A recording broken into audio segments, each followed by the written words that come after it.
La parole est à monsieur Nicolas Sansu. Merci, Monsieur le Président.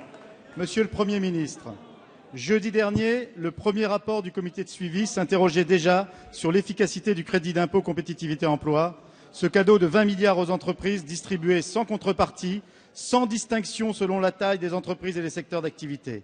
Cadeau qui sera financé en partie par une ponction de 6 milliards sur les ménages via la hausse de TVA.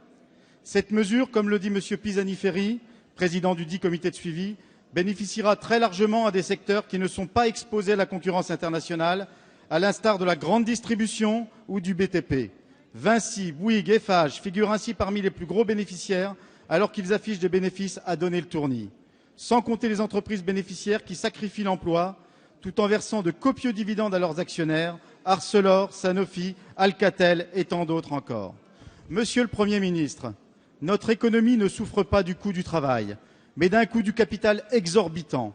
Elle souffre d'un manque d'investissement public générateur d'investissement privé. Elle souffre de la complaisance des gouvernants européens et des institutions internationales face à la fraude et à l'évasion fiscale. Elle souffre des relations de domination imposées aux petites et moyennes entreprises et très petites entreprises par les grands groupes. Comment peut-on encore penser que le chômage endémique, le faible investissement des entreprises et les fermetures d'usines rentables seraient la conséquence d'une explosion du coût salarial? Ce n'est pas vrai. Ce qui coûte cher à l'économie, ce sont les prélèvements financiers effectués sur les entreprises au bénéfice des actionnaires, au détriment du travail. Un coût qui représente entre 94 et 130 milliards d'euros. C'est 5 fois le montant du crédit d'impôt compétitivité emploi. Monsieur le Premier ministre, quand allez-vous enfin prendre des mesures pour juguler le coût du capital et ainsi favoriser l'emploi, l'investissement productif et les salaires? Merci. La parole est à monsieur Pierre Moscovici, ministre de l'économie et des finances.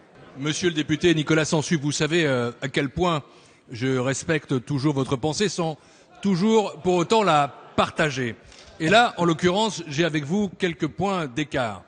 Car, vous savez, le diagnostic qui a été fait de manière incontestable à la demande du Premier ministre par monsieur Louis Gallois, la France a un gros problème de compétitivité.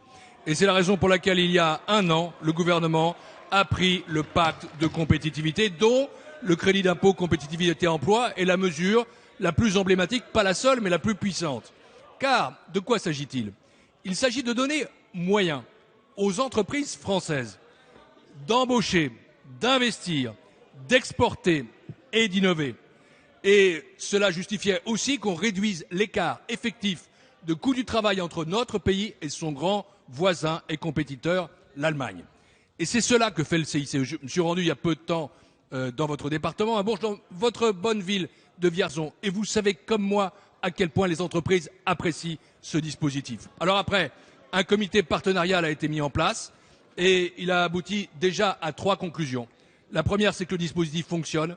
Il monte très vite en régime, 97% de taux de recours. Et vous savez aussi que le préfinancement de la BPI, aujourd'hui, déjà atteint 1 milliard d'euros à peu près. Deuxièmement, ce que ce comité montre, c'est que les abus que nous avons dénoncés avec Arnaud Montebourg sont en train de cesser puisqu'il n'y a plus de recours à la médiation inter-entreprise. Et troisièmement, qu'il bénéficie essentiellement à l'industrie dans des proportions 2 fois supérieures à sa part dans le PIB et donc qu'il atteint son objectif, la compétitivité de l'industrie. Voilà, nous avons une mesure qui est une mesure puissante, efficace, qui monte en régime. C'est une mesure qui va alimenter de plus en plus la croissance et l'emploi en France et je vous appelle donc à la soutenir comme elle le mérite.